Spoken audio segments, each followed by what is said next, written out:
n'ai pas eu cette chance-là, mais par contre, c'est Dieu qui m'a donné ce travail. Je fais mon rêve, moi j'ai fait l'électricité, je fais les stages. Ça va sûrement beaucoup de gens. Je fais les stages, j'ai pas fait le facile.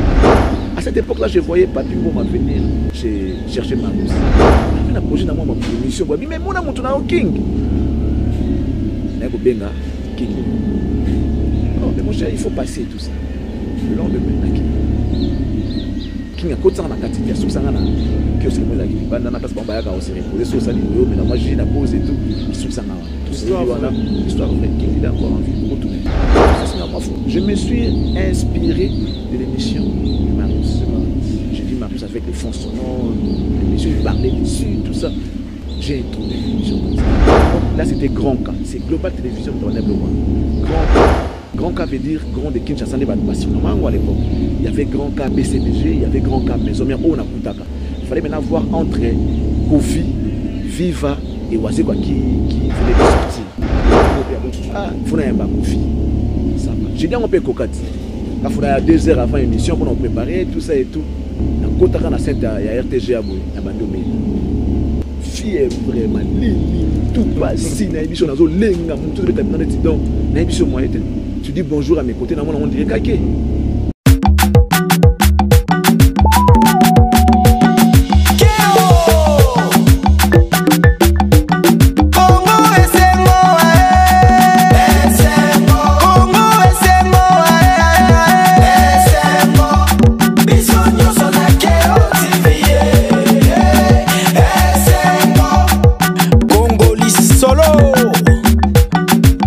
Lundi, demain 2022, chers téléspectateurs, nous sommes dans la ville-province de Kinshasa, la République démocratique du Congo, qui est mon pays. Chers téléspectateurs, aujourd'hui, nous allons recevoir un grand chevalier de la République démocratique du Congo, qui est mon pays.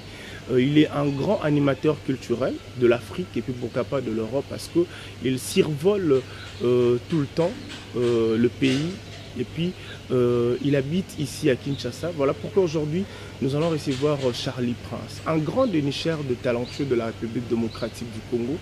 Il est chroniqueur de musique. Voilà pourquoi je le reçois aujourd'hui pour parler de son parcours et puis pourquoi pas de l'actualité culturelle. Charlie Prince, je te souhaite la bienvenue. Bonjour.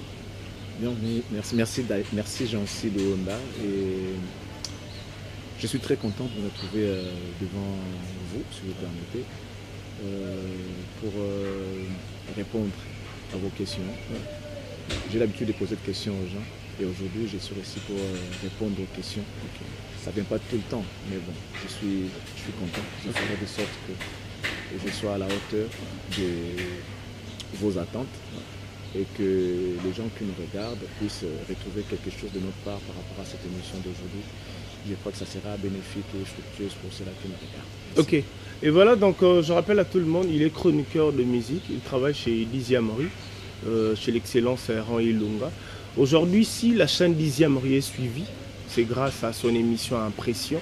Donc je crois hier, on avait suivi cette émission, il avait reçu Ferregolani Kaburonina, le Padre, un grand artiste de la République démocratique du Congo, un artiste totémique, figure emblématique de mon pays et puis surtout de la culture musicale, c'est très important. Mais avant de poser quelques questions des actualités, parce que hier il avait reçu Ferregola, mais Bato Baotalabiso, qui est votre mentor, qui vous a initié, qui vous a encadré pour la Ozalelo?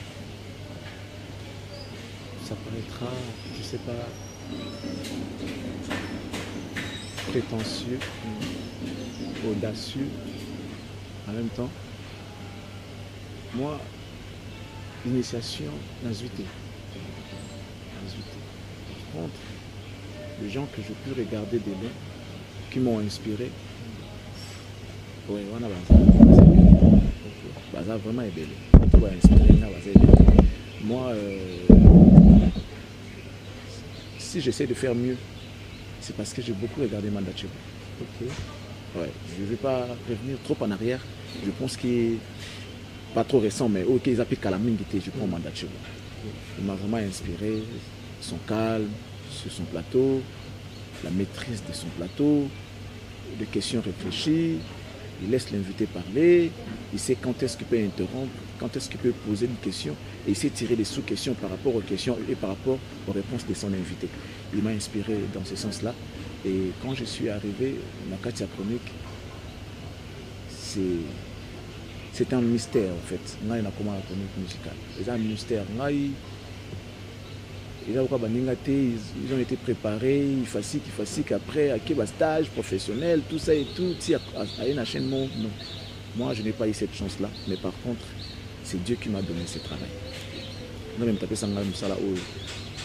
Je fais, en réalité, moi, je fais l'électricité. Je fais les stages. Ça va surprendre beaucoup de gens aujourd'hui. Je fais les stages, je n'ai pas fait l'UFASIC. Et après, je suis allé travailler à la SNEL. J'ai commencé à Brazza. Quand j'ai fini mes études, je suis Brazza, à Soproji, où j'ai été chef d'équipe là-bas. Vous êtes congolais? Le père et des mères, c'est tout.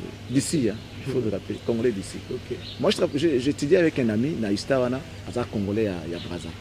Alors lui, des fois, je travaillais pour lui dans beaucoup de choses au fait, je l'ai beaucoup aidé. Alors lui, il était à cheval entre Kinshasa et Brazzaville. Des fois, famille, il faut aller surveiller la famille là-bas, revenir ici et tout. Alors, pendant son absence, dans l'université, on a Sungaï. Tant aussi si ma classe, il y a qui n'a pas de tant on a ce projet, il a besoin de techniciens pour la réhabilitation en Brazzaville à cette époque-là. C'est comme ça qu'il avait fait appel à moi, Charline Denis, tout ça et tout. Je suis allé, j'ai passé mon test et le chef a CPLA Inanga. Du coup, on a commencé à nommer un chef d'équipe. On a réhabilité l'électricité, une grande partie. Depuis dans l'électricité publique, il y a pas ville. Après la guerre et tout, j'ai été là, j'ai participé dans le travail. Et après, comment qui le chef Azawol Nanga, moi mingi, comment qui moi jalousie et tout, et il y a que ça là qui na comment là pour ne pas dire qu'il y a un malade, je m'abstiens. Il y a le bango, na comment là. Mais ceux qui n'avaient que me faire soigner dans Mboga Nanga, malade ici non. Si je me dis bon, on a dit qu'il n'a zongi la boulot, si on a commis qu'on a ezongi. Après mes parents avaient décidé na kendeli sous pour ça la commettre. C'est comme ça qu'il n'a tika là. Après, il y a eu Snell Nabiso, il s'est passé tellement de choses à l'époque que la vie a fonctionné des alaki. Donc, on a coûté ça au rose à pour la photo à la fin du mois. J'ai travaillé pendant plus de 6 mois dans un cas temporaire. Moi qui suis ingénieur, juste ces valeurs. Et il paraît très bien à cette époque-là que les chefs de l'époque, transport comme des temporaires. Et j'avais trouvé ça injuste. Bon, je préfère arrêter dans le Kamusa Moussous. Tu continues à business, à tout ça, en communication et au Congo. À l'époque, avec l'arrivée de RTL, Celtel à l'époque, je m'étais lancé dans le business, communication, vente, achat, SIM. Parce qu'à l'époque, on vendait même des cartes SIM utilisées. Donc, numéro, moi, c'est là, les téléphones, téléphone, et bien, à remettre en marché. Donc, vous êtes agent de terrain, sur terrain? Oui, je travaille pour mon propre compte. Ok. Mon propre compte. Ouais. Après, je suis comme dealer. Mais, si je suis vie à moi mon mobile na rose comme koboye ba escroc na ba benga maître na ba ko escroquenga. Bon, tu vois, c'était aussi l'envie de vouloir avoir plus. Ba singa no mo so tikara 1000 boy na tenager ou comme on a 10 000 ba ni na ah pourquoi pas na sala ngona bimsa mbongo pour na comme dealer na ba Celtel on à l'époque. Sur ta numéro na ngeza 99 06. Ça commençait par 01 02 01 ya qui ba autorité. 0D, tout ça 03, et ça tout ça 06. Donc parmi Batu Yali Bosso, donc je me retrouve parmi Bango. Donc tout le numéro ça comme souvenir comme ça à l'époque. Bon bref, et Simbate, je suis resté à la maison sans boulot, copé à sauter, bon tout ekenda, natika mabo pamba ndenge feraimba. Navana nanda kuna sala raté. Après bonjour. Dans le monde de la famille, mais que vous n'avez pas frère nana. Il est mon jeune frère, mais j'habitais chez lui. À cette époque-là, il habitait Mongafula sur l'avenue Wassaloussou, quartier Massangambila. Non, je crois que les gens de l'autre côté vont se retrouver. En tout cas, on s'est retrouvés. Il louait le plan où on a Marius Monde. Déjà journaliste.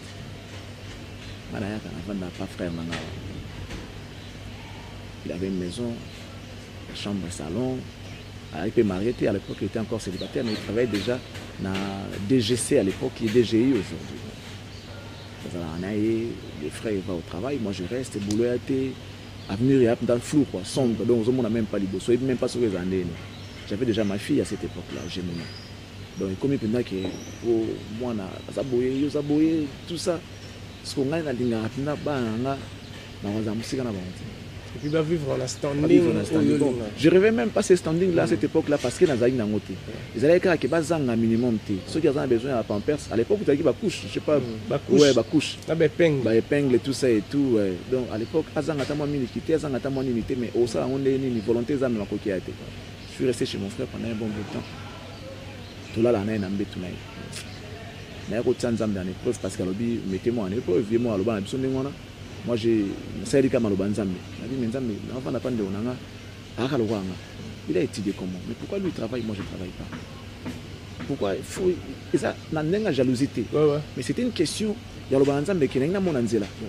Bon, ça va. Tel est le cas. Je préfère dormir par terre, une sorte de relais, l'anzambe va pas se nanga, la sanga et l'eau non ça. Je n'ai même pas avec qui n'a salika. Sacrifice. Sacrifice, voilà. Naobi, naola na mbé touté, naola na sé, na tapi na sé, zambe la sanga et l'eau non ça. Tant que la sanga je resterai ici. Na tapi na sé. Mon frère m'a posé cette question, mais pas bien. Il est en vie, ton frère. Si, Charlie Moscou, le docteur que je salue, il est en vie toujours na DGI, à tout ça là. Tu avancer dans le niveau poteau, tout ça, à son acquis à cadre mais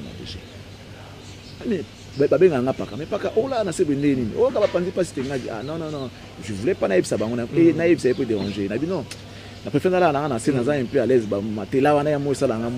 secret à Nzambe. Jour moko na lala nazolota. Bon, les chrétiens peuvent appeler ça vision, vision, mais ngana lobi nazo lota. Dans songe. Ouais. Ngana benga bongo pour nazaki na degré spiritualité élevé. Maintenant c'est aux gens qui nous suivent, qui nous regardent, ba soki bazaki nini. Voilà. Nazo lota. Mutu mo zolo balanga lamuka zwa papier na bic. Na makambo oyebisa yo okoma. Dieu m'est témoin. À l'époque, mon frère avait la table à télé où il balusara TV, il changeait ma position. Alors, dans le tiroir, je vous dis, sous mon sommeil, je me réveille, je regarde devant moi, dans ce tiroir, je trouve un papier duplicateur et un stylo. Qu'il avait mis, je ne sais pas. Moi, je le trouve là. Un papier duplicateur. Non, dans le tiroir, je vois ça. Là où on met les magnétos, tout ça, voilà. Na fungoli yango boye, ba ouvrir na moni papier duplicateur na stylo. Bando ditenga makambu nazana ba kwiti na nga ya pongi et j'écris. Le bando commandant comme ti pongi zunga na la singa non c'est pas encore fini, réveille-toi, on continue. Na komi na lali. Non, réveille-toi, dernière partie. Demande-moi quoi? Impression. Joseph Jésus Marie.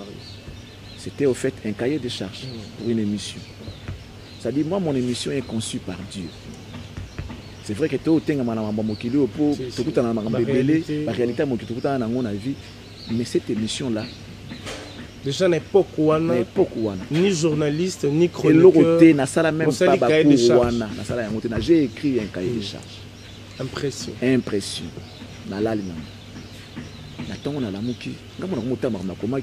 Je ne me retrouve pas. Mais ici, frère, électricité na kati. Exacté. À ta formule, mon côté chez moi, mon côté na kati. Journaliste, mais papa pire et simple. Même si frère nanga, ta maramona, le journaliste ne va ni frère nanga, katana na kosekanga, bagina neveu nanga Dadi, il est aujourd'hui avocat que je salue, maître Dadi. Bakata na kosekanga, ba singa bipaka. Lala. Mon ndoto wana ya ndoto ampiaka tema kwa na mpiaka oluka babulo ya ngosiko zo yeba tepasi nyoko simba. Mais en même temps on a payé Ozana Marius parcellement maintenant to sola bonjour ayebi ngai frère ya voisin na ye to sola na yebi à l'époque ton autre émission na yemoko boye jeudi Marius. Il était moi je l'aimais plus na radio que na télé. Jeudi Marius à l'époque il était à TKM. Jeudi Marius. C'était un rendez-vous de tous les jeunes en fait. Tout ça et tout. On a qui vite fait. Mais je suis frère Nabano Sekanga. Marius a son frère, son grand frère, King Munga, qui est aussi animateur. Ah ouais, chez Top Congo. Il est aujourd'hui chez Top Congo. Non, c'est quand même. T'as ce qu'on a maintenant ça la maramnaï. Marius Koutou a ça là déjà. A où tu n'as congé, il congé 1 mois. A zongeli boulot, il est en train de tâtonner. Bon, yo mutu, o le quand même pas dans la wana. O sale le côté, o sata na camarade monté à journaliste, a tel logo monté, a tel logo monté. O comment journaliste, paga, bossana. À cette époque-là, je voyais Papi Mboma venir chercher Marius. Ce Marius a été, il venait parce que mon frère, il venait chez mon frère parce qu'il était jeune, il avait master tout ça. Il venait chez mon frère, ton sur l'année, mais tu es quitté, puis dans la bandingue à profondeur. Mais je voyais Papi. À l'époque, Papi travaillait avec Didier Mampassi, chargé à communication, Didier Mampassi et tout. C'est comme ça que moi j'ai connu Papi. Marius a travaillé à la radio déjà. J'ai dit Marius, mais Papi, il va finir d'abord sur la tanga, il écoute ceux qui ont évité mes bases. Il y a Marius. Il y a Marius na Masangambila. Frère na sekanga tellement nzamba yako sala après singa likanisa longa non pas frère nanga azongi singa na berkai chez nous na famille na pompage et les qui nango ba jour na bossa na ngapi makambo un bon jour na dit na ke luka musala ndeka ba kendaka j'ai pris ba papier na nga ba CV na na kyota mota mona vie dans quel côté na ba entreprise na quel côté à mon retour j'arrive sur Kitambo magasin qui je vois le petit frère de Marius Papi Pelé là que je salue, c'est là où il est.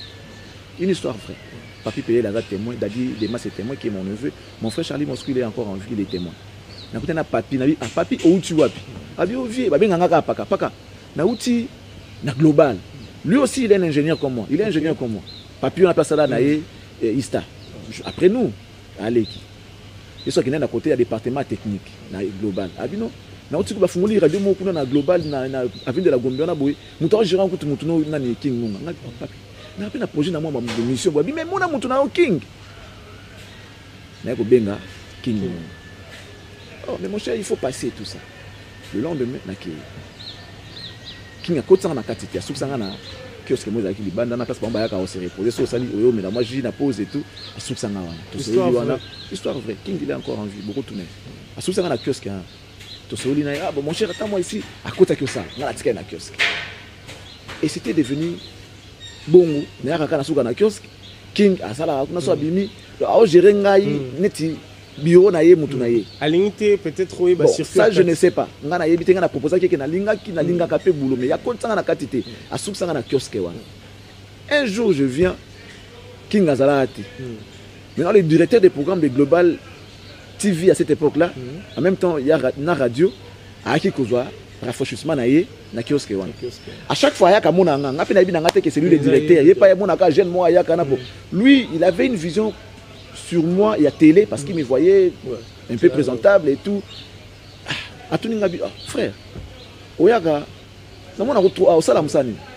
Ngabi te na yaka pas frère na ngamo na ngana sa msa journaliste banini na kati mais na yaka pas frère na ngaki mungu. Après,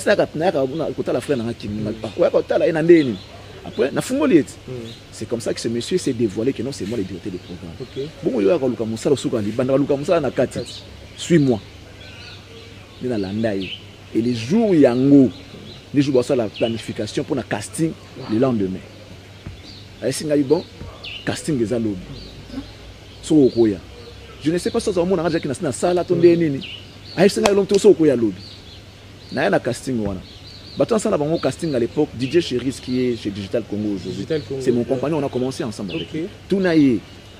Bato ba mona ka ki neto yaki na o asala fasiki wa sala nini ina tout ça ya outil campus na communication. To yebana te. Ngana utana ngaba mamba clé mamba schéma mamba nini tout ça to kutana casting. Toutes les questions qu'on a posées là-bas, ko ba tunanga na zwa. Makambo ya journalisme. Nde na zwa pe na yebité. Maman Catherine Zouzou Mbombo. Il est mon colochon avant Kiwana, monsieur Clémenza honorable, il est un coordonnateur à Global, avec d'autres, il y a Ifasik, Mazala Kiwana, Mazala sur casting bon, élocution, tout ça, ma question en rapport avec le journalisme. J'ai battu même certains bana Ifasik Mazala Kiwana, na casting. Tu verras une trentaine de personnes, va retenir 15 autres Tigalaki. Parmi les présélectionnés, j'étais là, 15. Bolekano, Buno, Bokin. On a appelé l'époque où on a Mirador et Bini, de bêta radio. Ce sont la globale. présélectionner biso na côté ya liboso. Deuxième étape, vous devez faire on a qui nous a d'amoni au pays. Journée casting à mon enga mais to solate. To solate. Les jours et la nuit to kutana pe to sola pe kate. Na yeba ici c'est bon. Vous devriez normalement enregistrer ici ba yo cabine on est émission moi ya radio de bossa là. Mais ba yo ka voir ba yo ka introduire ningo développer et puis ningo conclure. Et là au moins 5-10 minutes. Mais si vous le quoi toujours na chaîne ça là déjà. Vous ne pouvez pas enregistrer là-bas. Mon temps qui n'est enregistrer et pas naïe. Vous avez besoin de support. Tout le cabine. Oh, ça là bien. On peut les retenir. On a associé à performance depuis quand la qualité, la excellence dans ça. On a dit enregistrer. Et là, mes amis sont allés s'enregistrer dans la radio cassette na bango direct. Déjà son ils allaient bien té, moi je suis allé dans studio Meko juste pour lancer l'enregistrement à 5 minutes nga. Je payais de l'argent. La studio Meko chez les PDG Lyon et maquette ça. Tout un abattoir studio ingénieur on a dit nga ça le mot moi le maquette mo le mo 5 minutes. Bo orienter nga. Et so non $50. On a monté na moi $30. Ben c'est na pesa. Il au moins 5 minutes au boy en parce que une prise. Je me suis inspiré de l'émission de Marius. J'ai dit Marius avec les fonds sonores, le monsieur il parlait dessus, tout ça. J'ai introduit mon émission comme ça. Et donc, intro, mon robot et développement. Et puis, conclusion, à 5 minutes, j'ai fait un truc super. Vous appelez ça un support CD.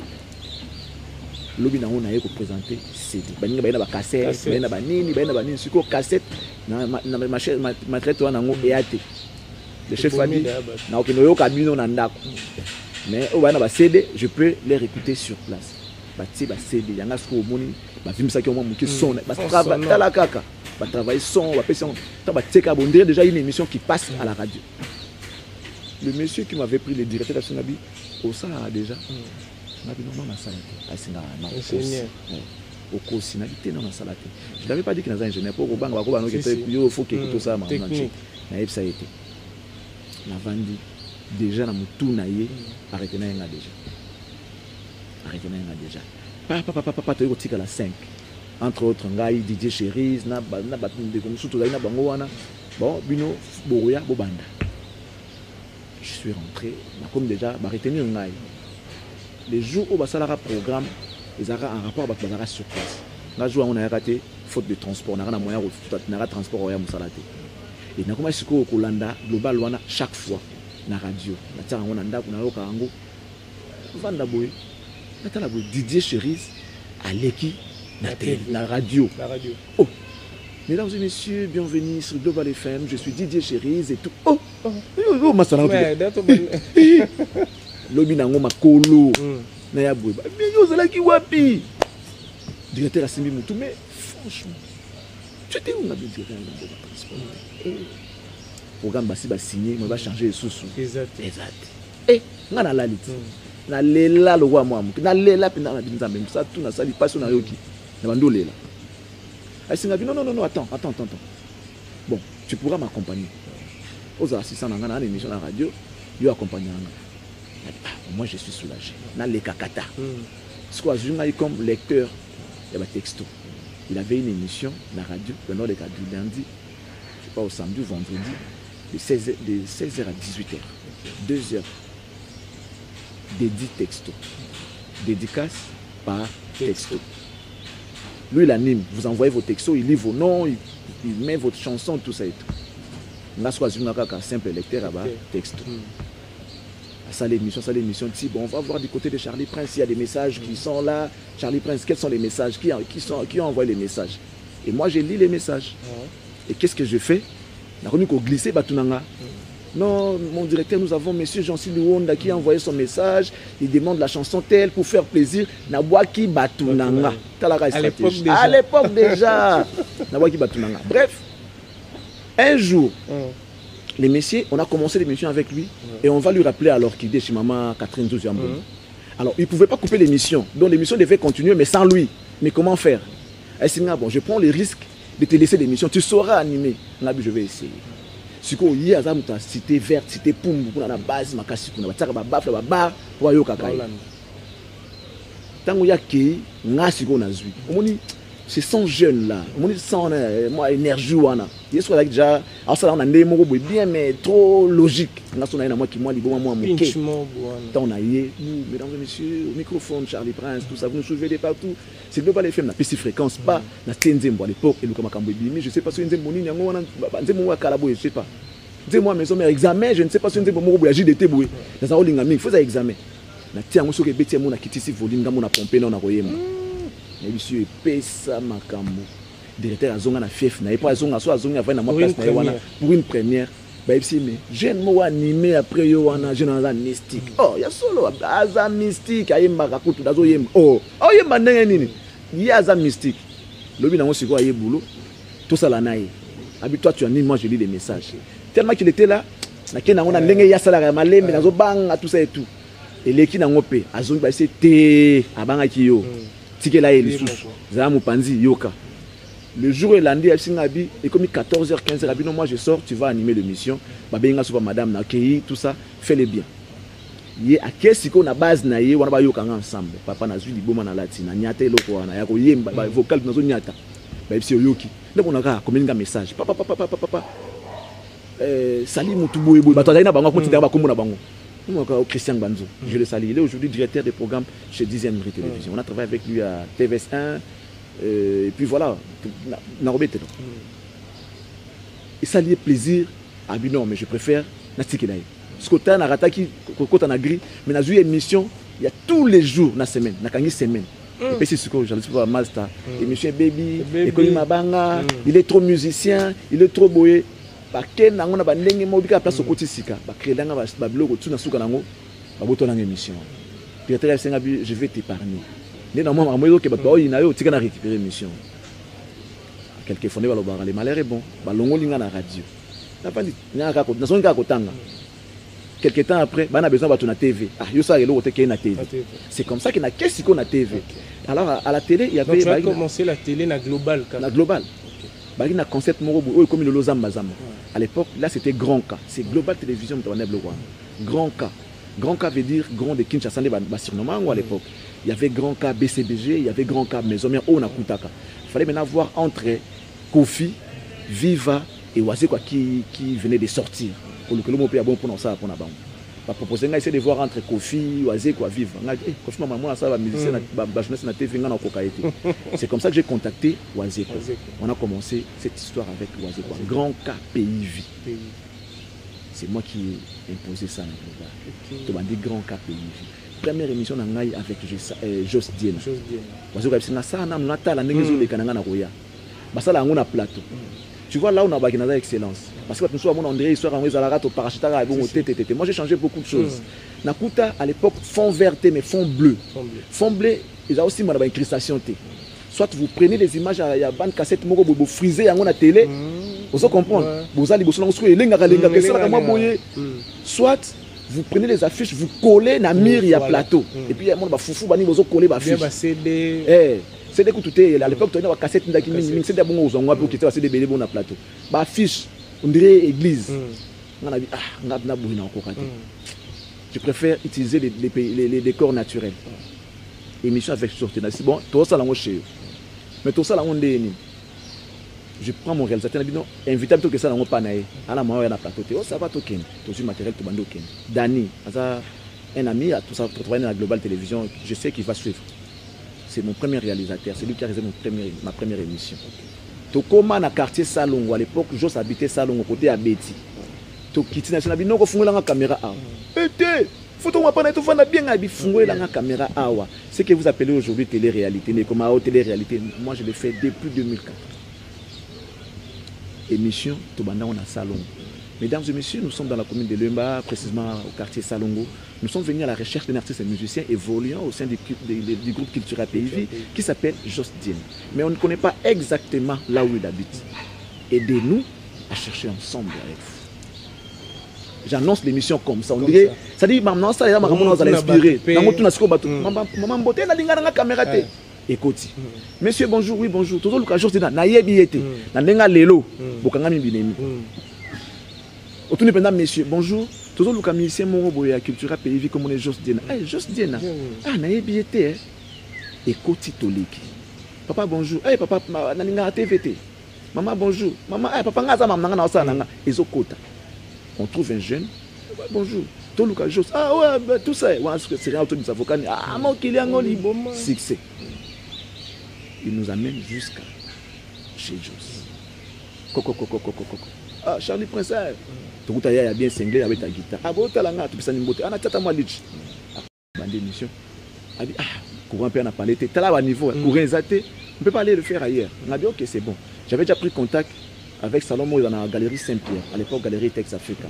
Fantastique Brume. Je salue Chantal Bolenga, na Jeanne Bole. Première émission dans les côtes, c'est déjà là, $70. Première émission, on a fait un envoi à Copo. Première émission dans la vie, côte, ça $70. Jos a bimi, à la BMW Moro série 3. A démarré en BMW Boy batterie là. Photo Tindika. Et là, papa. Caméra, soit. Là. Tu t'indiques à mon tout juste na caméra. Bouh et puis moi me dingue bimi bouh tokoti. Imagine, ce va c'est lelo. Au salé bon, au trikenga, au bebani, au diminenga. Tokoti, tu as no sola juste nzela banda salon ti i texte Africa. Ça dirait solo là. Pendant que nous on parle ici, caméraman soit ningazo soso nanzela azui. Angazo échangeur azui, angazo boyazui, et nous on continue l'émission. Tina fantastique, ça n'a pas eu kitoko makasi. To kota boye. Eh Josdiena, ba eko yamba salon pinda ke no canapé awa mesa kuna bas netika na salon poto. Ba eko yamba, eh Josto sepela no mingi, tout ça et tout. Et papa, bah ok tout fan. Ba ba sala suki, sto solo. Eh ba ju bango, ba ju biso, ba ju ambiance en salon. Une émission aussi, c'est le même jour où il faut émission de soir. On n'a pas eu le temps de monter cette émission-là. Et les cas bruts. Émission les cas bruts. Bah, monter un outil. Et puis mon directeur a demandé à ce que bah, zong ça un pamba. Et on a le roi détente en Zimbo cette émission. C'était la meilleure émission globale à cette époque-là. Il a renvoyé tout le monde du plateau. Allez dehors, allez tourner dehors. Comment montoya débutant à ça l'émission pour les cabines. Tout le monde dehors. Ça montre déjà l'expertise. Pour comprendre, nous avons qui inspiré et puis nous avons maillé. À l'époque, on a kaka, mais on voit qu'il y a un malade à l'ocolo. Pour le à l'omba sur l'époque, tu étais comme on a déjà parce que jalousie, on a tout un terrain. On a que John Nengazo Kendeboy, on a comme un chouchou à directeur. Deuxième émission, on a G5, on a Maya Njito, on a Vito, Tambo à Nicolas Maï, on a navigué dans Maya Njili, Nicolas Boîte. Émission Nicolas Boîte, on a Maï, Tambo la Maya Njili, Babé, la pêche. Dans ça, l'émission, bon. Donc, moi, j'aime innover. Après, ça là qui est. Directeur Nangaï Rolonga Kuna, la Planète TV à papier et compte. Toi, tu es mon produit, je ne peux pas te laisser ici. Bon, il va Valère Nayote, je t'amène avec moi. Il m'a amené avec lui. Tant que comme on peut au salam, ça paie bien. Tropicana à l'époque, papa qui bande au Monanga, Abinon, il a besoin de moi. Je suis allé à Tropicana. Dans l'école, dans le Tropicana, après une année, pour me faire ma casse, je souffrais. Il n'y avait qu'un seul faisceau, dans Ipen, dans Gilles, dans Pigeon. Il a fait ça direct, il faut tourner. Il y a un montage d'attente pour que le journal soit gagné pour Katina. Donc, j'ai trouvé ça un peu Moussalamakashi. Après, il n'y a aucun de RTG. Parce qu'à la mission, il y a un RTG. Et dans aucun de wana kaka na kombo émission impression. Oh, et ça la maraté. So, il y a une chaîne, oh, il y a une chaîne des émissions, on va changer en combo, tu vas changer l'émission, on va passer en connotation à Bango. On a la impression partout. C'est pour te dire qu'il y a un zam. Impression, il y a une planète TV Bandimiango, Tropicana chez Kibambi Andimiango, et que RTG Bandimiango. Dans le mot RTG, il y a une planète RTVS 1 Bandimiango. 12 ans, je ne sais pas, 14 ans après, na longo na kena ngo 10e rue bandimi yango. Non, on les solo mo boné ba té solo, on va en profiter. Yozali na RTGA. Na les solo mo bezara na jour mo boé ozara na émission. Émission ozara yo na yo ka ba solo mo boé, il fallait boya mbaso kofi olo milieu. Ba yo bella sur place. Batinda yo so ke chama ina mutu. Qu'est-ce qui s'est passé? Parce que ça m'a solo, Toyoka. Mais est-ce que Yomorosa présent? C'était quoi? Kofi avait un problème avec la RTG. Après ça, après un moment, on m'a compris si la nango, tu vas se réconcilier, na PDG plus ma ville, l'excellence que je salue. Alors il s'agit que après un bon bout de temps, après on a posé avec la TV, parce qu'à l'époque RTG a une moto ma casse. On a tout à bosser, net ba Kevin Kaswawana, les gars, ils tout fait tout flamme. Kouti Abdallah, boulot, 33 Chitenge. Okuti nakuta kanani je sais pas Julinga la Hélène na habité tout mon bon Evelyne Camo Lopez et on dirait il y a quand même moment na biso je sais pas Hélène bon Hélène auto kendenga na ye et na kei nga na auto kom papa fallait se confier les cas Kofi Skou ba se réconcilier na début de semaine a autant la azela ti ba week-end abanda ba émission à mon loin bonne émission mon côté ya pembeni awa ba c'est que non émission ezaka ya Charlie Prince à l'époque il ne connaissait pas trop ah non mais moi il y a pas de problème l'essentiel les années bien maël les gars tout ça na émission bah c'est bon ok bah tu n'as contact avec Kofi bah il singa non benga Kofi boy na benga Kofi n'expliquer non Charlie Prince oui je sais tout ça on a préparé l'émission avec Kofi bon j'ai fait mon conducteur na côte ici bah ya mon ara qui na yamba Kofi fallait la ne bango ne ba yamba Kofi otare muntu yesi quand même benya yamba Kofi parce que Kofi wa comme le lo internet ba osaka na Kofi na éviter nous on a souffert pour na yamba Kofi et puis c'était pas facile au monde ah faut na yamba Kofi ça va j'ai dit on peut cocotte na faut 2 heures avant l'émission pour nous préparer tout ça et tout na kotaka na centre ya RTG aboy na bando bela fille vraiment lili tout passi na émission nazo lenga mutu de tapina net donc na émission moi était tu dis bonjour à mes côtés na mona on dirait kake na fandaka na olenga bo siko Kofi akota pitongo za piwa bien siko makele la kobika ninga yaka na grimace yaka na ngona mais mutu na ngo exploser toni petit na c'est vie nazo bela atana d'absolument mais non bela note vous bela note zoka maitela mutu ndo bana bana ndingo na et puis voilà ikoleka na c'est le vieux qui me dit ça et puis na vandi je fais les parallélismes mais mes parents va ça rabiso que maïs en a pouvoir maïs en a puissance à chaque fois que tu te retrouves devant une situation très compliquée aux maîtrises en côté tu peux faire ce genre de pratiques et là en qui cité ça peut te libérer dès na kena robinet na zumaï na sukoli mutu na bi ngana yo sa musana na pona lesa famille nanga oya oluka ngai bakuta na mai soka mela ngote balambela ke bilo na mai soka asukolaka asia polambula donc mai yo kabola biso na zumaï na tene longi tant na papier mouchoir na opangusa mai kuna tia poudre na matana plateau na papier na opangusa na mai wana mutu pas que na zonga na état na nga normal na tia poudre na nyate émission na Kofi na biso carton. OK maintenant après ça pour comprendre la réalité, c'était naturel, tout ça. Est-ce qu'aujourd'hui, nous avons Charlie Prince, on est makato, au salé laka, ma gris-gris, aux alélus. Bon, quand on dit mato, au salé, la moyenne dépend de la croyance à moutou, la degré foi na yo. Alors, monsieur Zalakaya, tout soit dans la famille, au moins avec esprit, au jour faut la ando qui t'es à esprit, misuma kasi karadon, il y a bundara même na bando qui n'a pas mon robot. Ça existe. Il y a un pèse. Oh, parce qu'il y a des gens, parce que oh, et Salanga, c'était provoqué par des gens. Il y a une naturalité. Maintenant, va provoquer à Yango. Ça veut dire que ça existe. Au contraire, Yango, à cette époque, il y avait même, au Salara boulot danger, mais au voile. J'en suis le monde au Salara danger, ça m'a les formé au père Saraté. Aux gens contact à bien té, aux gens va approcher à côté, parce que tu es voilé au moins en arrêté. Il faut maintenant qu'on la voile loin, au Salara vie normale, pas mon aïe. Nous, on a vécu ces genres d'histoires. Voilà, on a voile au bêta danger, mais soit on a ensemble, soit on a magamu, c'est clair. Soit tu t'attaches à Dieu, soit tu l'occupes par mambo, on va s'arrêter pour ça là. C'est clair. Il n'y a que deux possibilités. Soit tu as Dieu, soit aux gens la pratique loin. Pour y aller au Yozali, pour qui tu ergo sum, connais-toi toi-même. Voilà. Donc, soit mi yebi au Yozali, ou y mambo ça là. Voilà. Nous avançons avec Charlie Prince, chers téléspectateurs. Voilà le parcours de notre très cher Charlie Prince, un grand chevalier de la République démocratique du Congo. Donc, et comment est-ce qu'on a un moment où il y a une opportunité, comme un succès? Et bien, il y a un RTG. Succès moi à courte durée. C'était quoi? Ningo Bazaki avant, comment qui tellement exigeant, na Libanda pour à l'époque RTGA Angola, Poto, Mekate, côté satellite, satellite, ils étaient suivis partout, de partout en tout cas.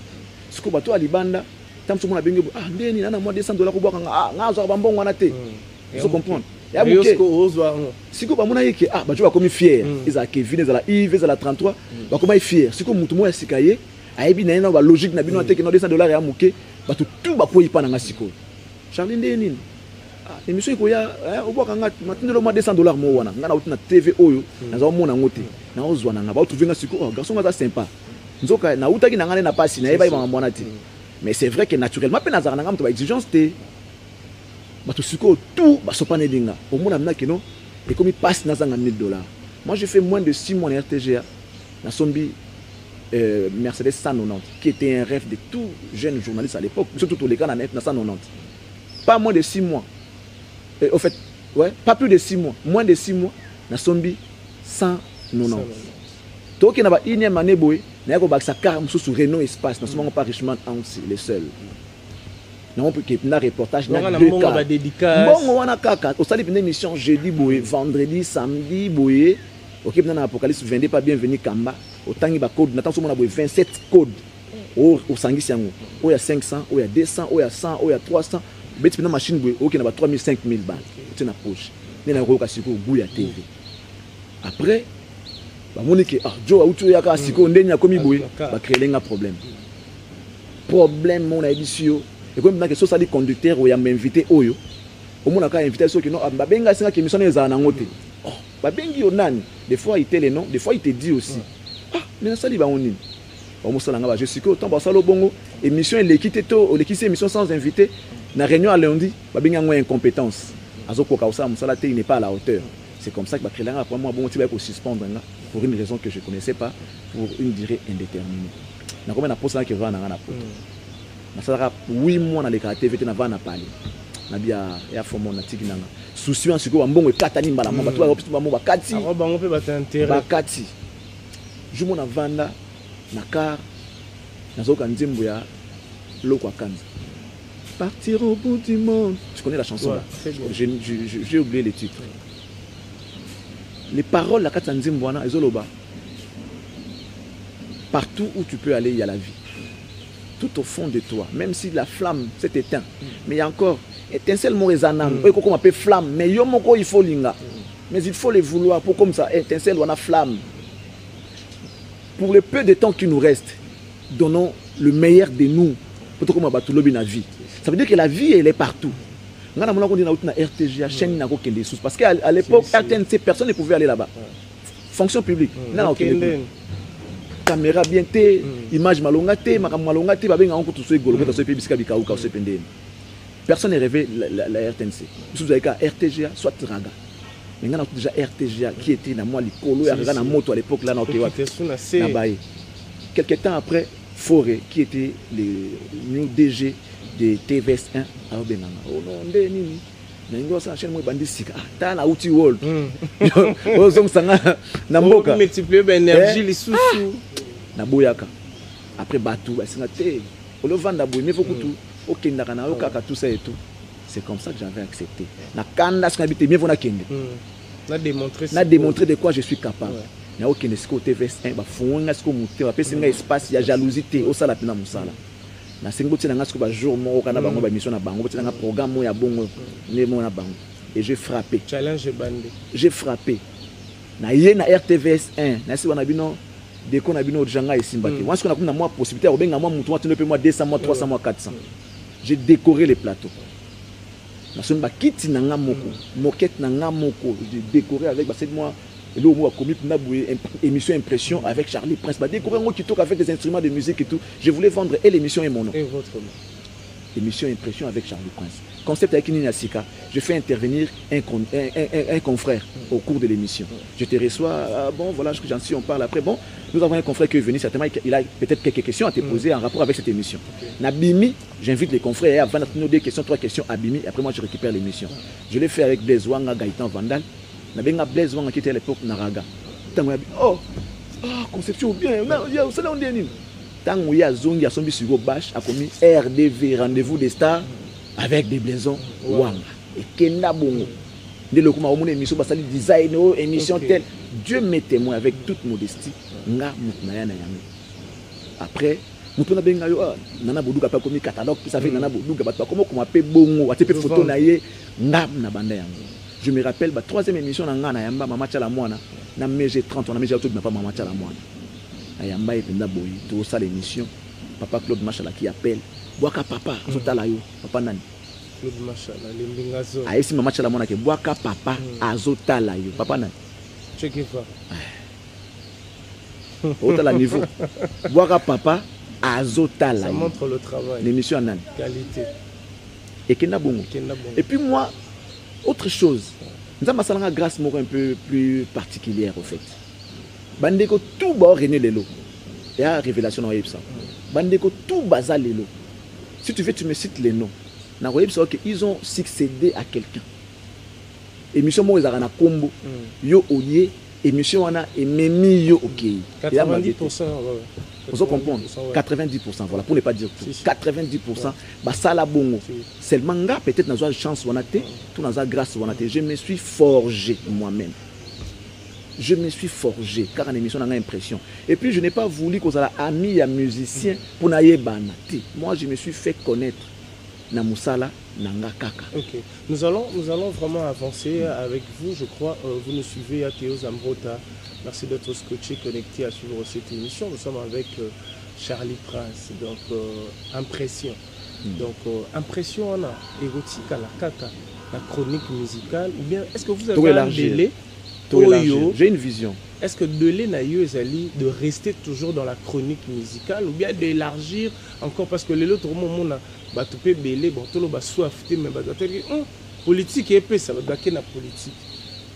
Maintenant, la vision na yo, impression érotique à la kakosalaka et pas batou, ou bien vous avez une vision d'élargir. Bon, pour ça, pas batou, peut-être non, je ne peux pas continuer à acheter comme on a photo créer la structure. On regarde la chaîne de la télévision, Cactus est structuré, comme une chaîne de télé. Seulement, il moyen qu'on a quitté pour s'acheter des faisceaux, tout ça, des fréquences et tout. Il y a compliqué, moi, mon kit, moi, mon kit réplique, au la même toko rebondir, pour te vendre ce qu'on a la télévision locale. Alors, qu'est-ce que tu penses de l'impression? Ils ont L'impression est comme un label.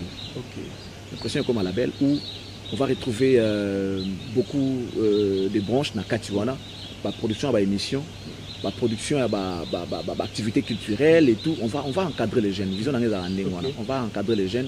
Mais bon, comme on n'a pas encore des moyens pour les faire, il faut tout ça. On a un peu prêté. On a ah oui, il y a ça les lots. On a une chemise, chemise en haut bien. On a une voiture au bien. C'est comme ça que moi j'aime ça. Si on a un côté, mieux vaut pas. Moi je fais pas ça. Impression comme un label, en même temps vous êtes aussi des nicheurs de talent parce qu'on a tant aujourd'hui la chronique musicale au bénéficier d'artistes et belés grâce peut-être à l'émission là yo va découvrir X to Y. Si aujourd'hui il faut citer des noms, artistes ni au yo promouvoir makasi au lelopé bazar reconnaissant na yo parce que même si peu baro zapé reconnaissant ils en ont obligé de mais artiste ni au yo reconnaître que ngane mutu ko ça là c'est trop dire mais na lobela makambu na trop et puis makambu na avance.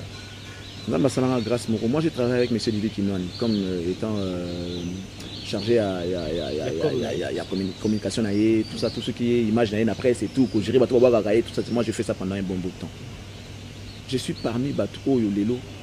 Même papa, là où il est, sur mon ara, il a été pour, bon, pas beaucoup, mais pour quelque chose dans la carrière. Parce qu'à chaque fois qu'il avait un projet, et j'amenais ça dans la dimension où il faut produire bon pour que le projet se réalise. C'était mes enfants. On appelle ça Rambongo. On a TV. L'équipe TV est l'autre côté. On appelle ça Rambongo. On a besoin de oui, échappé, Jolé Noir, Archange, Wadiri. Ça dit, Bango, wana, papa, qui est en charge, wana, il y a Bana Malo, Henri Noël Témoin. Mes amis comme Didier Lacoste, JDT Moulopoué, vous savez, il n'y a pas plus mieux pour un artiste que soutenir le travail dans un studio. À Ozangambon, moi, studio, tant que c'est la séance, et moi, je l'ai fait. L'émission Impression, je parle de son œuvre, je parle de son travail. Bengio, allez, il a 5 000 $. Parce que moi, je parlais de lui, je parlais de son travail. J'ai incité, monsieur Didi, bon, coïncité, mais j'ai présenté le travail de l'artiste chez le monsieur. À l'équilibre de la groupe de Kina, 5 000 $. La cause, il y en a eu, du JDT à Zoa, c'est le scram. La génération dans la salle. C'est vrai que Angolais peut s'en belé. Oui. Angolais, ils ont beaucoup adopté, ils ont beaucoup bonheur dans la vie. Et je suis aujourd'hui comme un prince là-bas. C'est vrai aussi, vous êtes commissionnaire à ma voiture. Je ne suis pas commissionnaire à ma voiture, mais par contre, je suis un revendeur. Ça veut dire que nous sommes absolument parce que nous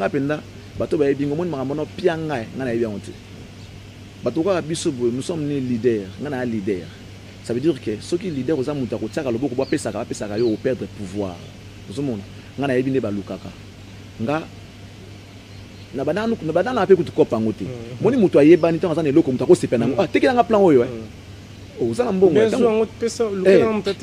te nga kutela na lukelanga mutu te nga napesanga na lukela mutu te nga ezalaki no atekelanga plan oyo oza na mbongo combien pesanga autant asomona mwa ki Charlie Prince mwa abiki no mutu ayebana apesa mwa primo ko bosepeli oyo kelengi ntango osombi mususu mutu susu asepeli nango susu nako comme ça on peut cop c'est comme ça na kota na business à mituka nako somba car nanga na oteka ngona kombo nanga na tambo nango mutalinga osombi na kombo nanga et puis je vais encore acheter une autre so na misao ça na bongisi yango pe bien après na koteka pesa normal pour la survie ya bana nanga parce que musana so boyebi ke so landika ko kende ko senga na mokile koma lelo o sambo ne ngaza ne bat balinga ngate bele bongo so na zala mutabongo na sambo kala bakosala na ba capture de quand batindeli bato tanenga sengaki ba aya ko vanda pananga bana inertie so ki 20 heures kwa zana kabele 1000 francs obomona ngote parce que na mutablo wana ti donc mais faut na lukala na teka ta mituka bongo que naza muta osenga.